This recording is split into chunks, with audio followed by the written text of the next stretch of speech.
So in today's verse, we are going to talk about mainly 12.10, 11 and 12. Okay, this devotional service, Bhakti Yoga. Let's start with this 12.10. Can anybody read this verse? Hare Krishna Prabhuji, can I? Yes, please. Abhyasepe samartosi matkarma paramo bhava madarthamapi karvani kurvan siddhimavapsasi. Translation by A.C. Bhaktivedanta, Swami Prabhupada, Prabhupada ki jai. If you cannot practice the regulations of Bhakti Yoga, then just try to work for me, because by working for me, you will come to the perfect stage. Hare Krishna Prabhuji, thank you. Hare Krishna Mataji. Thank you very much. Next verse, anybody would like to read this? Hare Krishna, shall Prabhuji?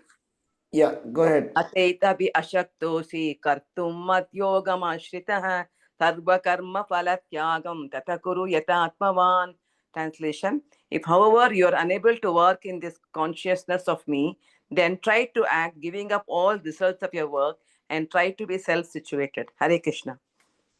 Hare Krishna. The verse number 12. Somebody else wanted to read. Yeah, please go ahead and read. Hare Krishna Prabhuji. Yeah, go ahead. Bhagavad-gītā 12.12. Shreyo hi jnanam abhyasaj jnanash dhyanam vishishyate dhyanat karma phalatyagas tyagat chantiranantaram. Translation by His Divine Grace, Srila Prabhupada ki jai. If you cannot take to this practice, then engage yourself in the cultivation of knowledge. Better than knowledge, however, is meditation, and better than meditation is renunciation of the fruits of action. For by such renunciation one can attain peace of mind. Thank you, Prabhuji. Hare Krishna. Hare Krishna Mataji. Thank you. So there is a context to these three verses that Lord Krishna is speaking about devotional service, bhakti. So the topmost devotional service standard is this 12.8. Just fix your mind upon me and engage all your intelligence in me. Thus you will live in me always without a doubt. So this is like the topmost devotional standard. So we'll start discussing from here. So this is like the best devotional standard possible, like the topmost devotional standard. Krishna is saying, just fix your mind upon me, 24/7, completely fixed on me and completely surrendered, completely. It's not just your intelligence, it's your mind, it's putting heart to Krishna, complete full attention, topmost level of devotion. This is called spontaneous full absorption in Krishna. So the devotee's mind and intelligence are always fixed in Krishna. He is fixed on Krishna with love. So there is no effort or a step-by-step process that is required. So it's like a mother who is trying. There's no process that a mother will follow to love her son, right?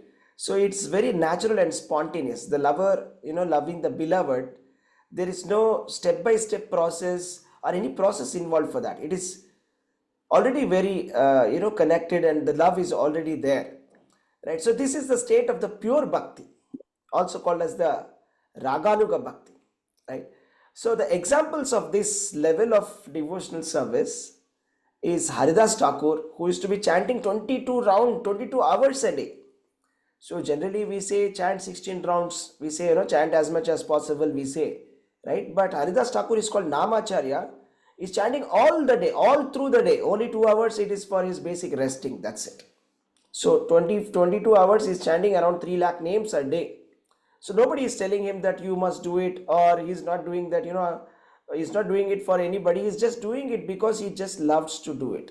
Even when Lord Sri Chaitanya Mahaprabhu came and said, oh dear Haridas, you have become very old now, you can stop chanting, you are already liberated, right? But even then he did not stop. So that is spontaneous devotional service, okay? Like that we have many examples, like Raghunath Das Goswami. He never used to eat any food, okay? In the beginning, he used to be taking some Mahaprasad. So whoever, he used to be staying in Jagannath Puri, and if anybody is coming out, he used to take some Mahaprasad from them. And later he stopped taking that also, Later he saw that some people are discarding some Mahaprasad, he used to take that. And later he came to a stage where, the Mahaprasad which was thrown in the garbage and completely spoiled, he used to take that food, And then he stopped that also, and he used to take only buttermilk. He used to sustain himself on buttermilk. And he's always thinking about Radha Krishna, right? So, like the gopis, they're always absorbed in Krishna, 24/7. They're even cursing Lord Brahma that, why did you invent these eyelids? Because these eyelids are coming in my way. I want to see Lord Krishna, but I'm not able to see. So 24/7, they're thinking about Krishna.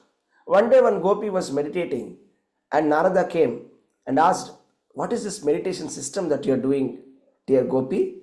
If you're doing it, it must be something very great. Please teach me this meditation system. It must be some special system. Then the gopi said, you see, I'm not able to forget Krishna. And because of remembering Krishna 24/7, I'm not able to do my work. I'm not able to do my household activities. So I'm sitting here and concentrating my mind so that I can forget Krishna. So this is their level of consciousness. This is 12.8. So also like our Guru Maharaj, His Holiness Jayapataka Swami Maharaj, he's always in Gauranga consciousness, right? So there are so many pastimes. So one day, his servants, they were discussing about the bed. They went to some other place and they were talking about the bed, and there was a lot of discussion going back and forth, and they were saying, okay, the bed is this, the bed is this. And then our Guru Maharaj said, stop this. I don't want to be in bed consciousness. I want to be in Gauranga consciousness. So he's always Gauranga conscious. So this is 12.8. Okay, this is the topmost level of bhakti. So not everybody is at that level. So we have to take up. So Krishna is very kind. He's giving us another step. To come to that step, he's giving the next lower. It's like a ladder. Okay, there are different rungs in the ladder, right? So different steps in that ladder. So before coming to the topmost step, you need one more step before that. Okay, that's this 12.9. Where Krishna is saying, if you cannot fix your mind upon me, the way he said in 12.8, like the examples that I discussed, without deviation, okay, then follow the regulative principles of Bhakti Yoga. In this way, develop a desire to attain me. So what are these regulative principles of Bhakti Yoga? So the regulative principles of Bhakti Yoga are like this. You see, that this is referring to the sadhana bhakti. Sadhana bhakti means chanting 16 rounds of Hare Krishna Mahamantra under the instructions of a bona fide spiritual master. That means duly taking initiation under a bona fide spiritual master, and waking up early in the morning, following all the regulative principles, 4 regulative principles, chanting 16 rounds of Hare Krishna Mahamantra, and following all the instructions given by the spiritual master under his guidance. This is called as sadhana bhakti.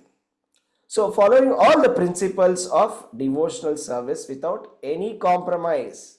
That is sadhana. Sadhana bhakti doesn't mean I will compromise some principles. If we compromise some principles, it doesn't come in 12.9. Okay, it goes to the next level, 12.10. So following all the principles given by the spiritual master under the care of a spiritual master, being initiated by a spiritual master, and then chanting Hare Krishna Mahamantra, that is like, the highest. That is like the regulated devotional service under the guidance of a pure devotee. So like this, here it is said that if one is thinking about Krishna constantly, then slowly, gradually, heart gets purified. So how much time does it take for one to get Krishna Prema? Krishna Prema is 12.8. So well, it may take couple of months or couple of years or couple of decades also. Srila Prabhupada said it may take up to 3 decades, approximately 30 years. That's what he said. That, okay, after you start chanting Hare Krishna Mahamantra inoffensively, without any offenses, you may take 30 years. Yeah, 30 years approximately. And then if you chant without any offenses, yeah, you'll get Krishna Prem. Something like that. Of course, he also said that you can get Krishna Prem within 1 moment also. That is also possible. It depends upon the intensity of your chanting. But generally it is a process of he writes in one of the purports, Prabhupada writes, this is a process of slow, gradual devotional service. This is a slow process of devotional service. It's not like a switch. Turn the switch on and it's done. Okay, today I just switch on the I take initiation, it's over. I'm now a pure devotee. I got Krishna Prem. It's not like that. It's called Niharam Iva Bhaskara. Niharamiva Bhaskara means just like, sometimes there's moisture on the leaves in the morning. There is dew. In the morning when you wake up and you see on the car, you see there's a little bit of dew there. Or on the leaves, there's a little bit of dew. And slowly, as time progresses from 5 a.m. to 6 a.m. to 7 a.m., there's still a little bit of dew. At 8 a.m., 8:30, 9, the dew is gone. So gradually, so it doesn't vanish in a moment. It's gradual. It's a gradual process. Okay, it takes some time. Have to follow all the rules and regulations given by the spiritual master. Then happens. Okay, so now for explaining these concepts, I'm going to explain some stories now. So some of the characters, or most of the characters except myself, are all fictional. Don't ask me who they are. Just for you to understand the concept. Okay, let me tell you the story of Madhav Das. Madhav Das, he began his devotional life as Manish. He's actually a software engineer. And he was very stressed. Okay, he's always in stress. And he was looking for some peace of mind, started chanting 4 rounds of Hare Krishna Maha Mantra. And slowly he started to attend some classes, Bhagavad-gītā classes. And slowly he gave up his bad habits and started following the regulative principles, all the 4 regulative principles. And for many years, his mind was like always wandering during the japa. Right? When he was chanting, he used to say that, I don't feel connected. Right? And his mentor used to say, don't worry, Krishna said in 12.9, if you can't fix your mind on me, follow the regulative principles. Keep practicing sincerely. So he did that. So slowly over the years, something shifted. And chanting started to become natural for him. Waking up early in the morning became very natural for him. Service became very joyful, right? And then, so this Manish, he takes initiation, becomes Madhav Das, and he's chanting very nicely, progressing, is very blissful in service, like that. And over the years, slowly, he becomes such a pure devotee that he's not able to do any, he's not able to forget Krishna. He's always thinking about Krishna. So he's like, when he's chanting the Hare Krishna Maha Mantra, he's getting tears in his eyes. And then, after many years, so he is thinking about Krishna and he leaves the body in a dham. He's always thinking about Krishna and leaves the body and goes back to Godhead. So what has happened here? So what happened in the story is like, this is 12.9. So here is somebody who in the beginning was not like fully Krishna conscious or like, 100% Krishna conscious, but sincerely followed the instructions. So it's very important to follow the instructions given by the spiritual master, right? So you see all the top Olympic players, they have coaches, okay? And all the top businessmen and the big business shots, they all have a coach, personal coaches, and they follow the instructions of their coach to the T. So if they say stand up, they'll stand up. If they say sit down, they'll sit down. They say you have to run 10 rounds, they'll run 10 rounds. That is how they became gold medalists. Okay, so this is important. Following the instructions of the mentor, following the instruction of the spiritual master is very important. We cannot compromise with any of the principles. If you compromise, what happens is, we won't get that kind of results. The kind of results that we are talking about here, right? So slowly we've seen here, in this story, Manish, who became Madhav Das and became a nice devotee, became completely absorbed in Krishna consciousness, and he was able to think about Krishna when he was leaving his body and went back to Krishna. Perfect. Let's go to the next one now. So what about if somebody is not even at that stage? Let's see that. What happens next? What is Krishna saying? So Krishna is saying here, if you cannot practice the regulations of Bhakti Yoga, then just try to work for me, because by working for me, you will come to the perfect stage. So if somebody is not able to come to that stage of, taking initiation or chanting 16 rounds of Hare Krishna Maha Mantra, then what should such a person do? So it means that if you cannot follow the regulations of Bhakti Yoga, just work for me. That means Krishna is saying, help my mission. What is Krishna's mission?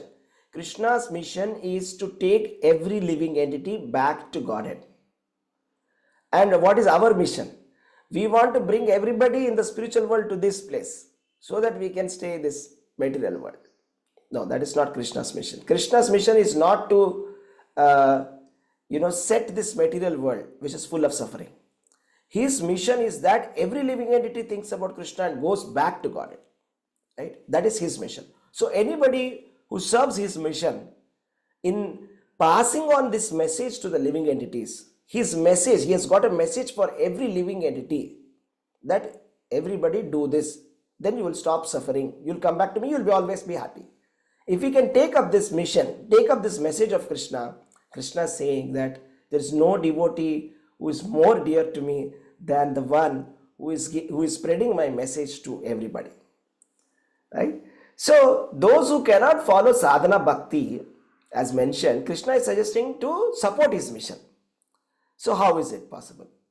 For example, helping temples, you see, donating, right? Organizing different kind of programs, printing books, etc. So the goal is to do something practical in service of Krishna. Even if one is not yet purified, trying to do something very practical in the service of Krishna.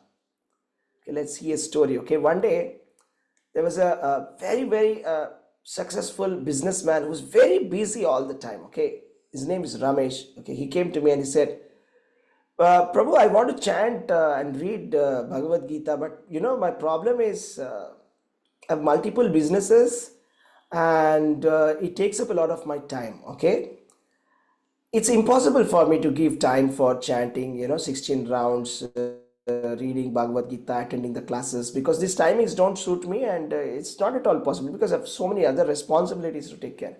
But I really feel this thing that I want to progress as a devotee. I feel bad about it. So I feel that I'm not even a devotee. I feel I'm fake. Then I told him, see, you're not a fake, or it's not like that. Okay, Krishna is not condemning. See, he's just saying 12.10. He's just saying, work for me. If you're not able to follow all the regulative principles given, which is like the second best thing to do, okay, that's fine. What you can do is work for me. That's what Krishna is saying. I mean, work for Krishna's mission. And then, this Ramesh Prabhu said, you see, but I'm not qualified, okay? I'm not even preaching. I don't even wear tilak. See, I don't wear tilak. I don't have kanti mala. I'm not even a devotee. I said, you see, it's not like that. So what you can do is you can do bhakti in your factory also. In your company, whatever you're doing, do something, okay? Sponsor prasadam. Sponsor for prasadam. You can sponsor for book distribution. For example, we are getting this Bhadra Purnima is coming up very soon. Okay? Bhadra Purnima is the day when Srimad Bhagavatam appeared. So on this day, all the ISKCON temples all over the world, they try to distribute Srimad Bhagavatam. So I said, okay, you can help us out. Why don't you just give us some money and we will distribute Srimad Bhagavatam on your name. Right? So that is very helpful. We will give it to some poor people who are nice devotees who are not able to afford Srimad Bhagavatam. We will give them for free. Or maybe we will give it for a discount so that devotees can afford to buy Srimad Bhagavatam. Or you say you can take a life membership. If you take life membership, it is helpful for you, it is helpful for the temple, helpful for ISKCON, everybody. Okay, you are actually serving the mission in some way or the other, right? Or you can donate for temple construction. So there is like, every temple they take, for square feet this much, something like that. So every temple is trying to improve, they're trying to construct, make bigger facilities. And these temples, these ISKCON temples, they serve as inspiration. Okay, when there is a temple, you feel like going there. Okay, so you feel like going there, even if you are not very, very motivated. When you see a temple near your neighborhood, you feel like going. When there's a program, you feel like going. When there is some senior devotee coming there, some Maharaj coming there, you feel like going. And when you go there, you feel like chanting. That's how your devotional service will improve. So these temples are very important. So if somebody can, donate for this temple construction, okay, this is great. So even though not able to chant, okay, maybe chanting less rounds or not chanting at all, that's okay. But at least, this is like a beginner step. So slowly, Ramesh Prabhu, he started, waking early, he started chanting 4 rounds first, and then 8 rounds, and then 16 rounds. Started attending the Sunday programs and studying Bhagavad-gītā, Srimad Bhagavatam. And then he transformed his home. Okay, first he transformed his home. He started setting up an altar at home, started doing daily arati. Okay, and then offering prasadam. and eating only prasadam. So he became like a very nice regular devotee. And he started saying, Krishna is like, he is my life now. He's not a part of my life. And he applied for initiation, and he took initiation, and now his name is Rameshwar Das. And now he's leading weekly program in his house, inspiring others. So this is a success story. You see how, Ramesh Prabhu, very busy, not having time at all, not knowing what to do, and started to serve Krishna in some way or the other. And slowly, he has come to the stage where he has come to the next rung of bhakti. That is from the place where he had no time at all, or no chance at all, no possibility for him to follow the regulative principles. Now he is following all the regulative principles of devotional service and doing bhakti very nicely. Let's go to the next one. So what if somebody is not able to do even that? Let's see that. If, however, you are unable to work in this consciousness of me, then try to act, giving up all results of your work, and try to be self-situated.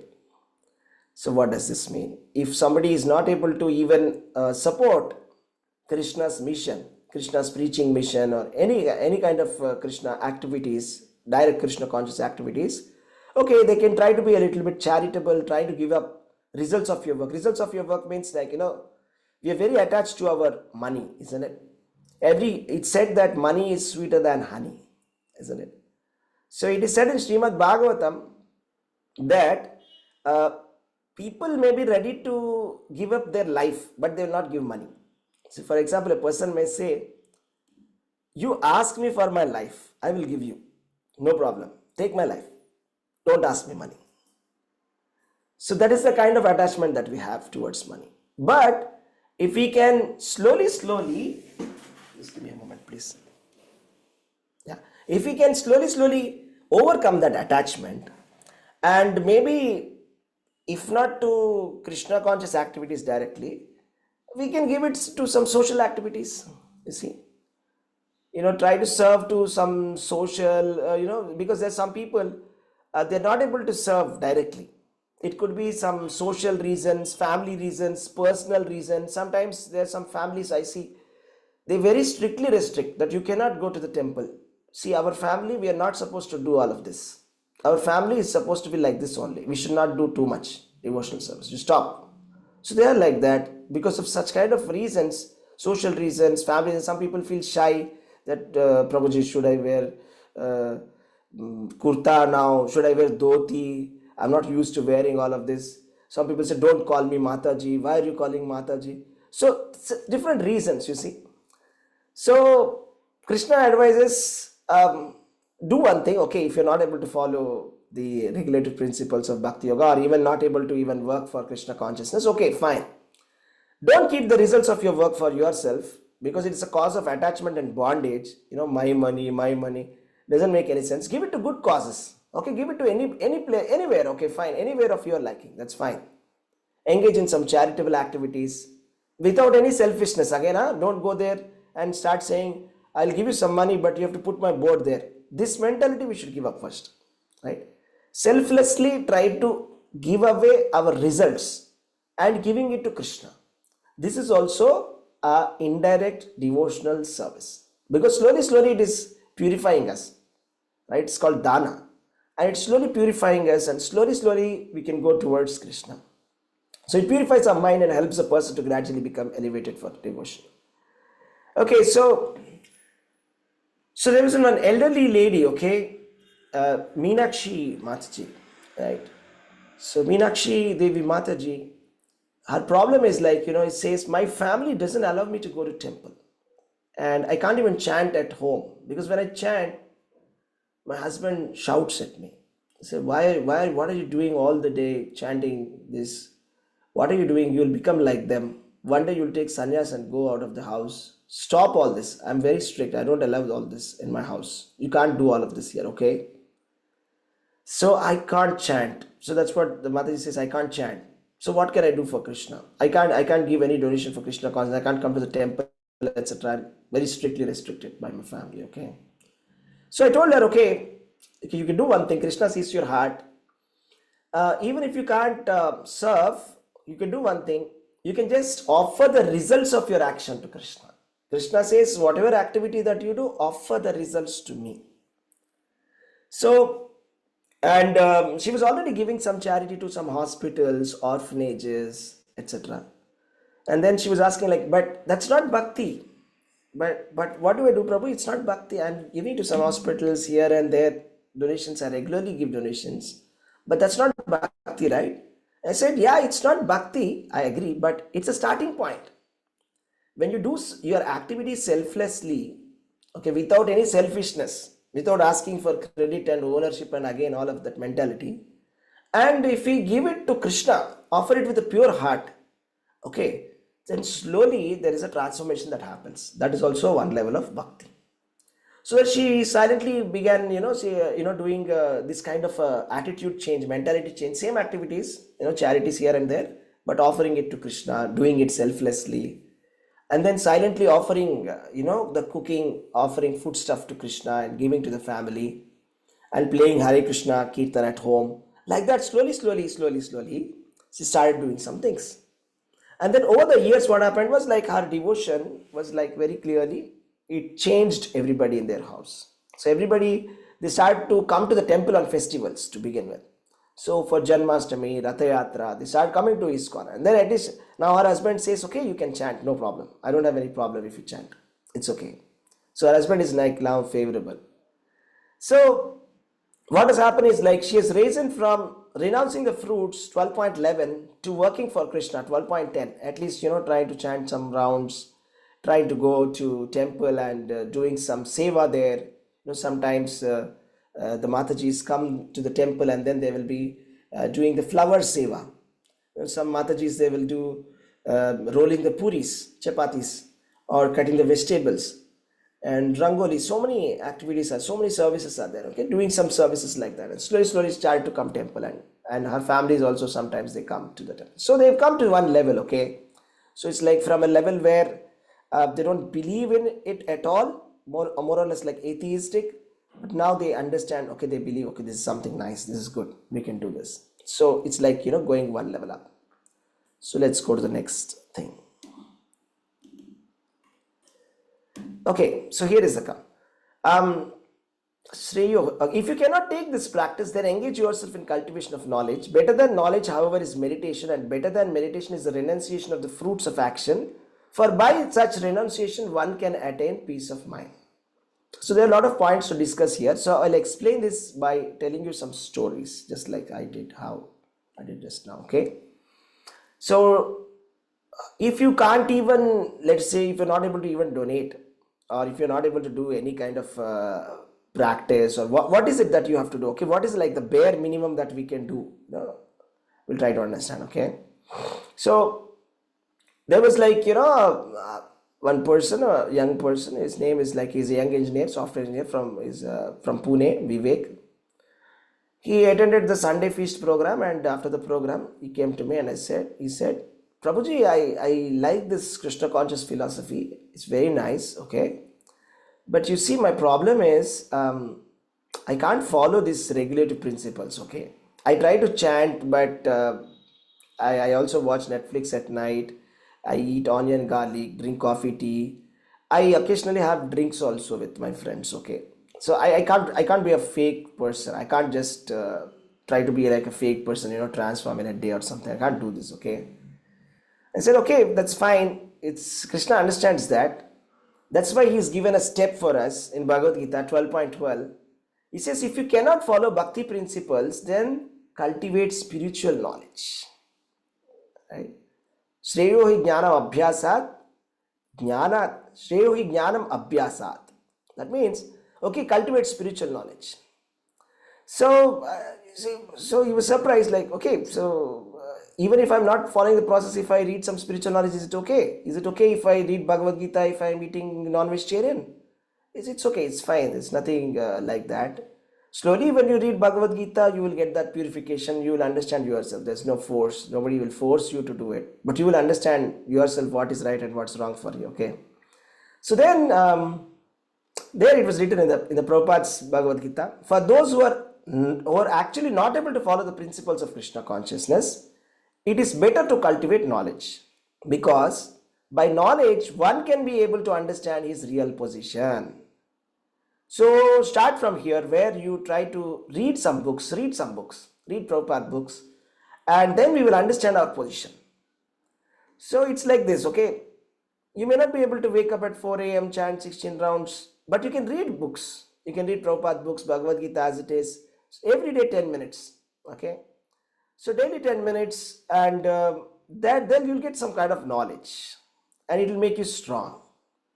So that's what happened. And then he started reading Bhagavad-gītā as it is every day 10 minutes, okay, at night, one shloka like that every day. Slowly, over 1 year, he gave up drinking. And then not out of guilt, out of force, but out of realization. Then he stopped drinking coffee and tea, stopped eating onion, garlic, all of this. Nobody forced him, nobody told him, you should not do this, you should not do this. He understood, he automatically started doing things. Then he was like, when I'm not even this body, why am I doing all of this? Right? So like that, he came to me and said, I start chanting 1 round now. I feel good. I stopped all the bad habits. Right? You see how things work, right? You see how, somebody is progressing from one level to the other, right? So there are some finer points that we want to discuss, okay, even before we proceed. Are there any questions or anything so far? Any comments or questions before I proceed? I'll talk about some finer points in this verse, if you permit. Prabhuji, this what you said now is like param drishtva nivartate. Yeah, that's right. Paradrishtva. When you get the higher taste, you give up the lower taste. Right? That's nice. Okay, I'll tell you. Okay, so this is a conversation. Okay, this is happening between, there are 2 devotees, and there's a senior devotee in ISKCON. Again, this is an imaginary conversation. Okay, I just made this up for your understanding. We have Ravi, Nimai, and one Prabhuji. They're discussing. So they're discussing this verse 12.12 because there are so many points to understand in this. Okay, it's a little bit confusing also if you don't understand it, right? So this Prabhuji is like very well learned, experienced, and a nice senior devotee who is well capable of explaining or relieving the doubts, etc.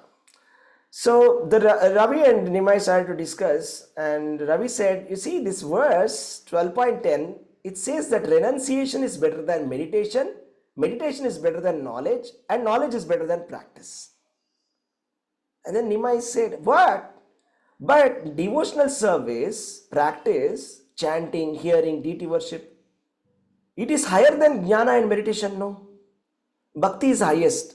Then why are you saying in this verse it is said that renunciation is better than meditation, meditation is better than knowledge, knowledge is better than practice? You see, I'll just show you the verse. You can also see it for yourself.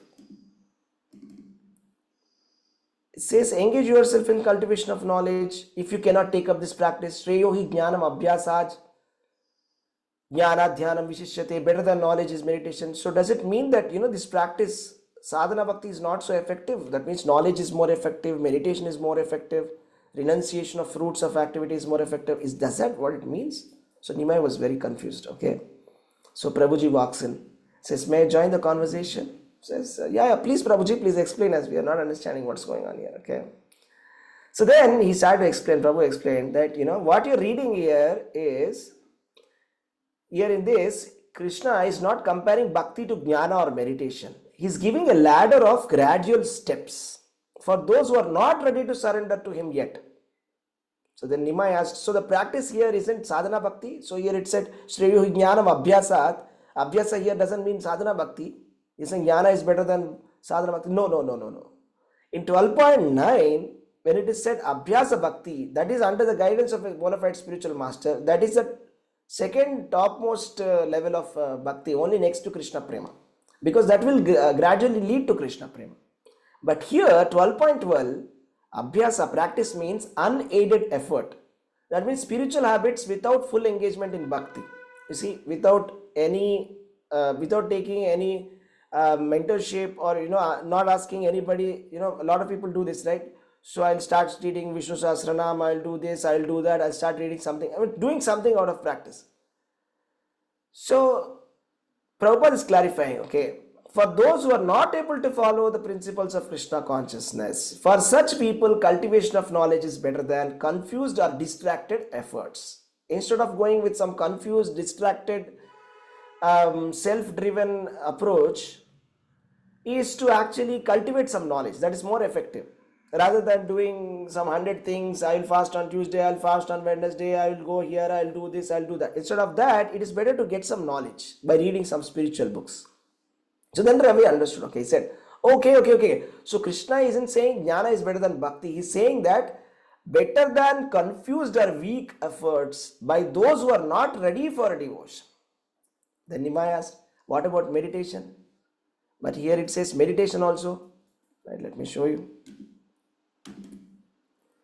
Here it says meditation is better than knowledge. What does that mean? Meditation is better than knowledge. What kind of meditation is this? We are also doing meditation, mantra meditation. We are also doing deity worship. We are also remembering Krishna. When we are doing deity worship, we are remembering we are seeing different limbs of Krishna. So is this the same meditation that Krishna is explaining here? Is that kind of meditation? What meditation is this here? So here, the kind of meditation here, the Prabhuji explains that, impersonal or yogic meditation practiced by those who are not yet ready to serve Krishna. There are some people who want to meditate on super soul, or they want to meditate on Brahman. There are some people who want to do some kind of candle meditation. They put a candle and they'll meditate on that. Some people, they do pyramid meditation. They put a pyramid hanging on their head and they meditate on that. Something like that. Okay, some different kind of practices. Different types of, so some kind of meditation practice which you're doing, which will just still your mind for some time, so that when our mind is still, at least we will become a little bit sober. And when we become sober, we'll start thinking deeply about this subject. Otherwise, we can never come to Krishna, isn't it? So just to settle down our mind, little bit of stress-free, and then start thinking little deeply about things. So better than just dryly reading some books and saying Aham Brahmasmi, Aham Brahmasmi, Aham Brahmasmi 100 times. There's no use of such kind of theoretical knowledge. It's better to sit down and meditate and just think a little deep about things. So then Ravi said, okay. So here I am seeing that, there are some people who meditate on themselves as supreme. It's impersonal, right? And Prabhuji said, yeah, it's a neutral spiritual path, not bhakti.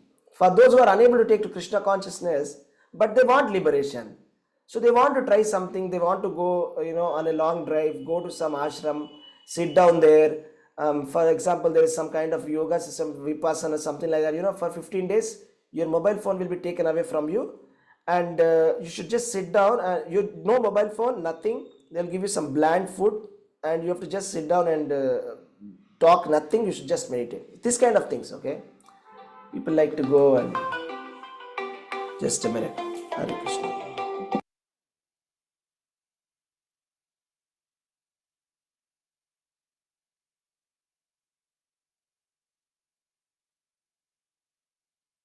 Hare Krishna, sorry. So this kind of meditation, going to some ashram, going to some meditation ashram and sitting down and meditation for hours and hours and hours. So it's that kind of meditation is explained here. If you are not able to come to Krishna consciousness, if you're not able to do any of these, work for Krishna, serve the society, nothing, okay, do something, just sit down and meditate. Something like that. So then what happened? So what happens next? So what happens? What about jnana? Right? What about the jnana? What about jnana? So jnana that is given in this verse, is it same as the jnana of Krishna consciousness? Is that the same as Krishna consciousness jnana? So no, not that. Not really that. It is Atma Tattva Jnana. Atma Tattva Jnana means, see, this verse is actually for those people who are not able to come to Krishna consciousness at all. So if you are actually reading, if you are reading Bhakti Jnana, the knowledge of Krishna consciousness, it is highest. But that's not the type of knowledge that Krishna is referring to here. Right? So here in the Prabhupada is writing, for those who are not able to follow the principles of Krishna consciousness, it is better to cultivate knowledge, because by knowledge one can understand his real position. That means jnana in this verse is Atma Jnana, knowledge that I am not the body, I am the soul. It's a starting point for spiritual seekers. It is not the full realization of Krishna. It is partial realization. starting point of spiritual life is to think that, okay, I'm not the body. Prabhupada says that's called ABCD of spiritual life. To first of all understand I'm not the body is ABCD. After that, there's so much. Next, we have to understand about the super soul. First Brahman, next is Paramatma, next Bhagavan, Krishna. There's a lot to understand. So it's like Krishna is giving an entry to somebody who cannot take to the bhakti. Right? So Prabhuji continues here and says, yeah, exactly. Someone may not be able to chant or serve or take up devotional service of Krishna directly. They have so many inhibitions, or they're not exposed to it. So they can begin with some kind of self-inquiry. Who am I? What's the purpose of life? Atma Gyan, like that. So what about reading Prabhupada books? So reading Prabhupada books is also jnana. Okay, it is also a stepping stone to devotion. Right? So if you're reading with faith and with a desire to know Krishna, his name, form, pastimes, you're already on the path of bhakti. That's much higher than 12.12. But in any case, when you read Prabhupada books, we will gradually, grow from one level to the other. So by reading Prabhupada books, the beginners, they get the basic knowledge that we are not the body. They get the purpose of the life. And the advanced devotees, they are able to progress further. They are becoming more and more attached to Krishna. So that is the beauty of Prabhupada books. For newcomer, it awakens self-realization, the need for self-realization. For a devotee, it deepens one's relationship with Krishna. So it's the same book, but it helps so many devotees or spiritual practitioners of different levels. So that's how this conversation happened. So what's the takeaway? Okay, the takeaway is this. Okay, it's going a little long. Can I take another couple of minutes and summarize? Just wanted to add some more points. Prabhuji. Yes, okay. So I just wanted to add my own story, okay? In my journey, I wasn't really spiritually inclined from my childhood, for sure, okay? When I finished my engineering and during my college days, and I was more inclined towards giving charity. I used to give charity for PM Relief Fund, flood relief, poor people, right? For example, when there was tsunami, trying to give something to the affected people, like that. I used to be very moved by such kind of causes, and I used to give. This is 12.11, giving without attachments. And gradually, by that process, I became drawn towards some spiritual literature. I used to read Mahabharata, read some miscellaneous Puranas, and somehow I got the book Bhagavad-gītā as it is. And even that, it was very dense for me, and I used to go through it, and it was very dense for me to even go through that at that point of time. So fast forward a couple of years, that was during my engineering days, and after that, during my MTech days in Bangalore, I met a devotee, Srivats Shyam Sundar Prabhu. He came to our hostel. I was like the student activity committee leader at that point of time. He said, we would like to preach Krishna consciousness in your college. I said, yeah, sure. We'll find out. We'll get the permission for you. No problem. I was very happy to see him because I understood that, he's practicing whatever was given in that Bhagavad-gītā as it is. That was the first time I came in contact with devotees. And then he called me, he invited me to the temple. It's called Sheshadripuram. I came to the Sheshadripuram temple for the first time. I was really surprised to see so many people who are so spiritually advanced, families, husband, wife, children, grandfather, grandmother, grandson, everybody chanting, everybody is so spiritual. And very beautiful discourses happening. Such deep level discourses. I was so pleasantly surprised. And even at that point of time, I was just coming to the temple sometimes, maybe for Janmashtami, for some festivals, and sometimes give some donations for seva, like that. That's all. And sometimes I used to chant a little bit, 1 round, 2 round, little bit, not much. So then what happened was I joined the Bhaktivedanta. And when I joined Bhaktivedanta, me and my wife, and we started to actually hear step by step, progressively understand each and every module. And then we were going through that bhakti steps, starting from Shraddhavan, Krishna Seva, Krishna Sadhak, Krishna Upasak, and then Prabhupada Ashraya. And slowly we started liking it so much. Okay, we started loving it. So we used to be doing Prabhuji, Subha Mukunda Prabhu used to come to our home, and he used to do Bhakti Vriksha at our home. And it used to be very blissful, serving him, serving that, all of that. And then eventually, His Holiness Jayapataka Swami Maharaj gave me initiation very mercifully. So me and my wife took initiation eventually. So now I am praying to Guru and Krishna to help me to remain steady on this Abhyasa Yoga. That is, sadhana bhakti, regulated devotional service.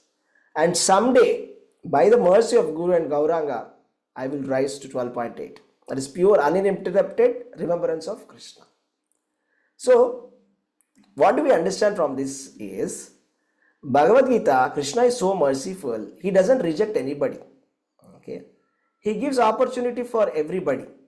So, wherever you are, whatever you may be, you start from that step and keep climbing. So maybe you may be giving charity, you may be working for Krishna or practicing sadhana bhakti. Don't get stuck. Don't stop there, okay? Just keep moving towards Krishna. And each step brings you closer towards the lotus feet of Krishna. And by the mercy of Guru, by the mercy of Gauranga, every sincere soul can come to the stage of Krishna Prema. Okay, that's the conclusion. Okay, devotees, thank you very much. Hare Krishna. We'll stop here. Hare Krishna. Hare Krishna. Prabhu. Yes. Krishna. Any questions, any points that you want to ask or anything?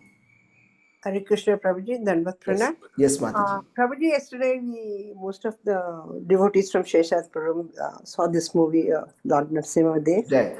And I recommend that at least it's a one time watch at least. The movie is worth the watch. So please, requesting everybody, please do go to the theaters and watch it and come. Hare Krishna. Thank you so much, Mataji. Yes, even we went to that Mahavatar Narasimha. Yeah. It was very beautifully made. It was done by a devotee, and with the blessings of all the spiritual masters and devotees, the movies come out really, really well. And yeah, strongly recommended that you watch it in movie theaters, because the reason is, when we go and support the movie, these kind of movies will be made. Otherwise, the numbers speak, and these kind of movies the producers will not be encouraged to make. That's point number one. Okay, and it's absolutely fantastic. Okay, you will love it. Hare Krishna. Thank you. Okay.